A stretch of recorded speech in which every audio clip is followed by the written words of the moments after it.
Hey everyone, it's Kino here. Thanks for tuning in to this series on the Yoga Sutras of Patajnali.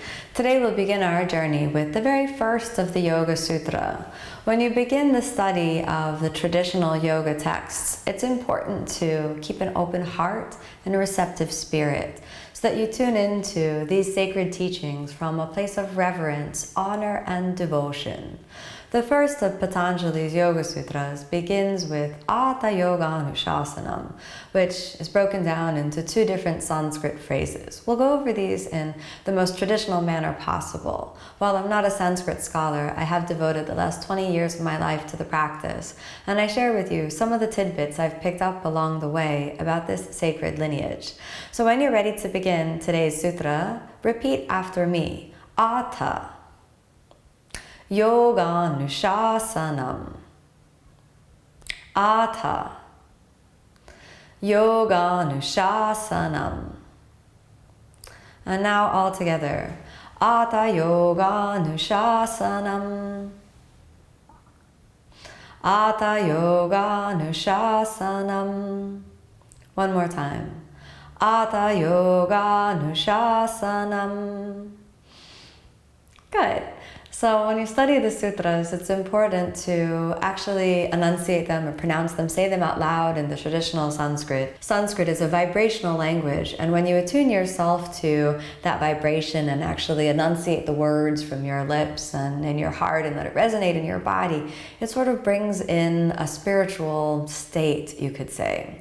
Let's take a look at what these words mean. Atha means now. Now is in multiple meanings. Atha implies first and foremost, now commences the study of yoga, meaning now we'll begin our study of the philosophy and practice of yoga.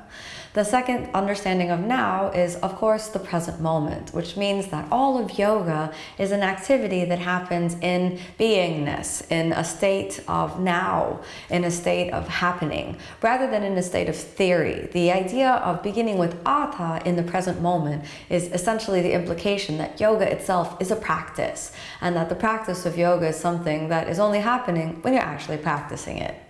The third understanding of the word Atha, or now, is a demarcation of Patajnali's philosophy from anything that was created before Patajnali. So essentially now is this line in the sand from which Patajnali's writing begins. And the final one, which is sort of perhaps the most spiritually oriented, or the most poetic rather, is that now implies readiness. Now that readiness is in the heart of the student. So it's as though Patajnali is saying, Atha Yogānuśāsanam, Atha, now, dear student, now that you're ready, we can begin the practice of yoga. So as a student of yoga, I would ask you to question yourself, what makes the student ready to practice yoga? To answer that question, we must also ask, well, what is yoga? Well, yoga is essentially a spiritual path, and we'll get into the traditional definitions of yoga as we continue our journey into the sutras together. But if we understand that yoga is a spiritual path, the spiritual path requires some element of sacrifice. It is in some ways a dichotomy between the spiritual and the material.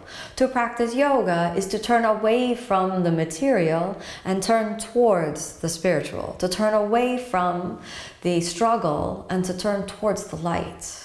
So this implies some sacrifice. When is the student ready? When are you ready to turn away from materiality and the pleasures and of the ephemerality of the material world and turn towards the enlightenment of the spiritual world? When does that become your first priority? Well, according to traditional yoga philosophy, Atha Yogānuśāsanam, the Atha moment, is an epiphany moment that happens in the heart of the student. The epiphany moment that says, I am ready because I have personally experienced that materiality has no end.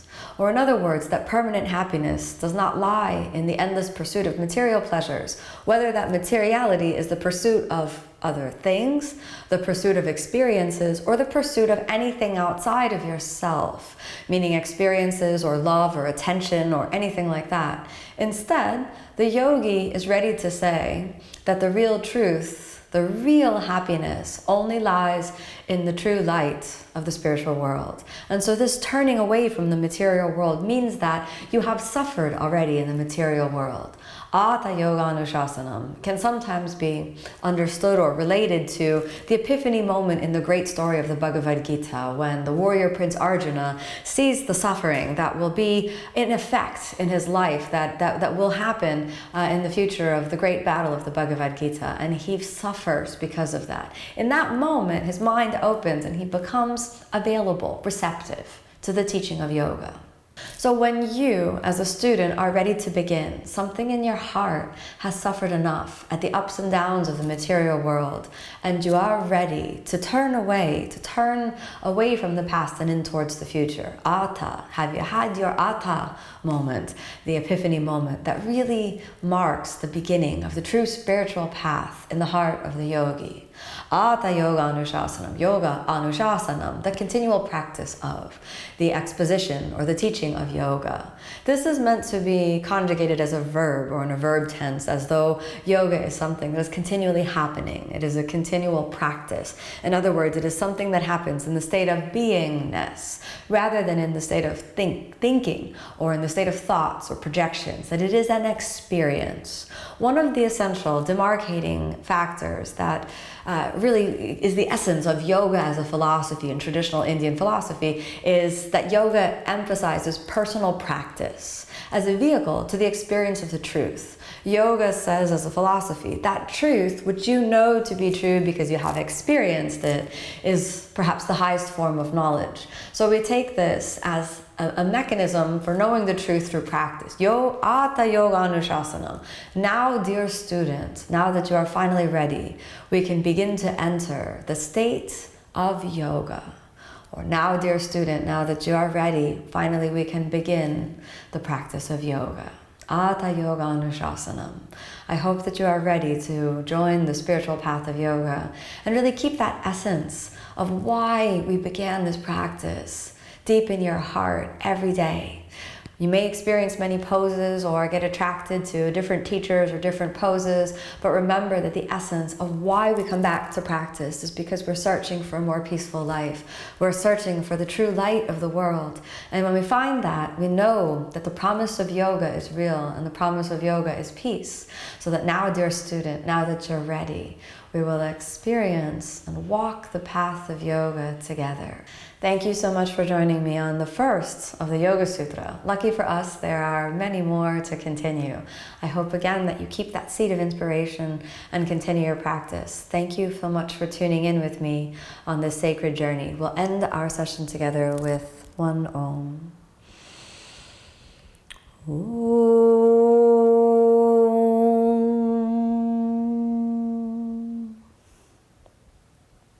Namaste.